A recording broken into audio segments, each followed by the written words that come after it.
Hi there.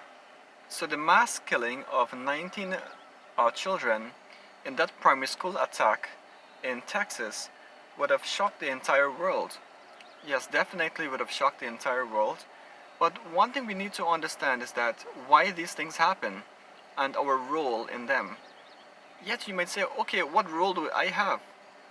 But everything that happens, you see, the society is like a chain, everybody is interlinked, and we all contribute to the culture that we live in.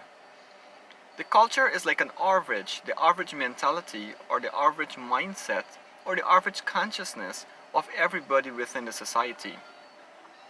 So we have a role to play and not simply to do the blame game. So, first of all, children in schools, there are different degrees of how students revolt to a future that is very uncertain. Some children, they break the desks, some of them break switches, some of them injure somebody in the class or use indecent language, and sometimes one student may kill another student. So I'm talking about students in general, also universities as well. And there are different degrees, and of course these mass shootings are extreme degrees. So it's just a matter of degrees. From cursing to mass shooting. Our students are reacting to a vague uh, understanding of survival or a very vague presentation of what survival means. So the duty of education is to show how survival is easy and not to make it difficult. Every educated person have to show the world that survival is easy. So many times we encounter educated people in high ranking, doctorates, they are more busy than anybody else. And they're setting very poor example in terms of how to live a very peaceful, happy life. Remember, for us to really think high, we must live simple. We must uh, make sure that we simplify the process of survival so we have time and space to think high. So that is why the world, even though we try to make so much of progress, we find ourselves in a very compromising, uncomfortable situations, especially when it comes to mass shootings.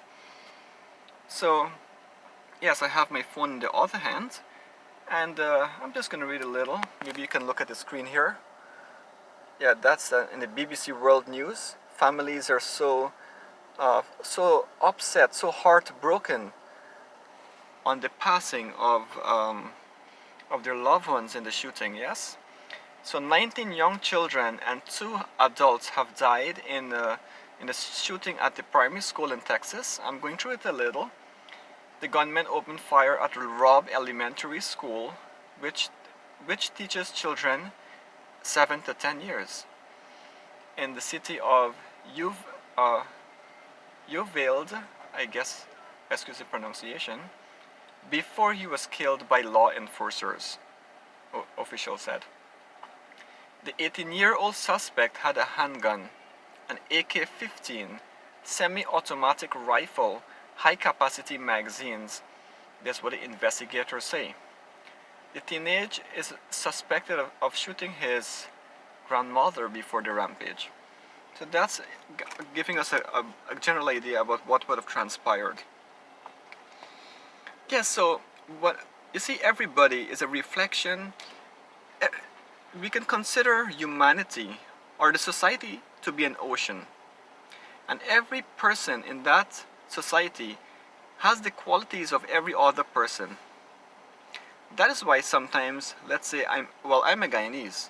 So a Guyanese going to another country, you can be able to identify a Guyanese because of the qualities. So a Trinidadian comes to Guyana, for example, another example, you'll be able to identify the Trinidadian because of his culture that he comes with. Of course, that is general, right? There may be those rare cases. So when it comes to the performance of or the behavior of people in society, it all has to do with the culture that we live in. Now, if we purify this culture is like the way of life, of course, is the way of life of the people. That what is culture. Now, if we uplift that culture, then everybody who practices that culture and goes somewhere else will reflect that culture in that other location.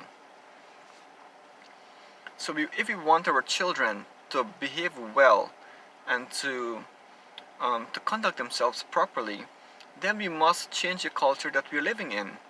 And we change the culture by changing the theory that the culture is resting on.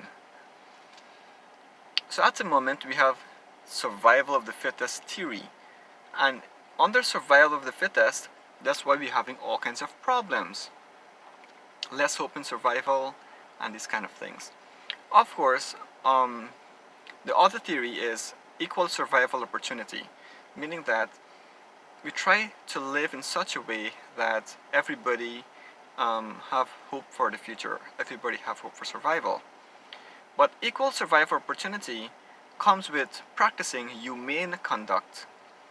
So if we want to help another person or decrease the probability of violence happening in schools, for example, then we have to practice being good human beings. We have to practice humane principles. We have to practice principles that supports the value for feelings and freedom of all life. Violence breeds violence. If we practice violence in our culture, because of survival of the fittest, then that is going to have a reaction within the human culture. Violence breeds violence. So let's not play the blame game. Let us focus and be aware that culture is like blood. It affects everybody, and the more we help this blood, the more we purify this blood, the more we are going to get benefit directly or indirectly. So yes, definitely these mass shootings will never open people's eye in one sense, because people are so habituated to inhumane conduct. They're so habituated. It's like a shackle. People cannot break free from this shackle because of habits. Habits are like shackles. So we must always connect with people who understands. I mean, again, I can speak a lot about these things, right?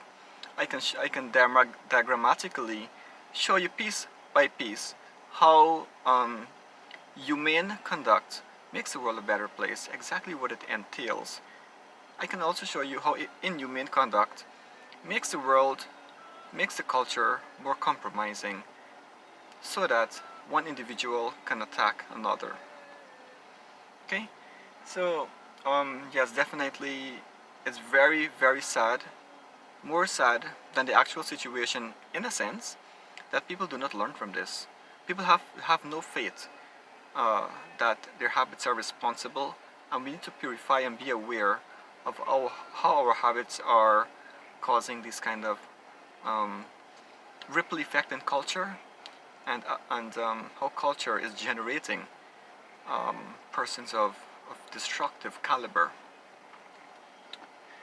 Okay, so yes, and also in the future I'm planning to talk about various videos, but trying to bring up different news that are happening all across the world, and trying to shed light on these kind of topics, because in our normal news system, people just talk about the news and deal with it in a very superficial level. They deal with the cures instead of the prevention, because they have no faith that there's actually a prevention. So we need to have faith. We need to have faith that, as I said, that humane conduct is going to make the world a better place. And what exactly is humane conduct? What exactly it means to value the feelings of all life, regardless of inter or intraspecies differences. We must have faith in that. Okay, so thank you so much. A big shout out to my students who are looking, and I'm planning to make a lot more videos. Okay, so you guys can suggest to me. You have my contact. You can suggest to me what videos you want, and I will. But definitely, current issues that are plaguing us I will shed light on these things. I will make sure that everybody can have as much as possible a clear appreciation, whether a person might be a parent or child or worker, whoever you might be. These videos will appeal to you because of the depth that it goes into the actual mechanism of change. How much we want to practice being good human beings or practice humane conduct. Thank you.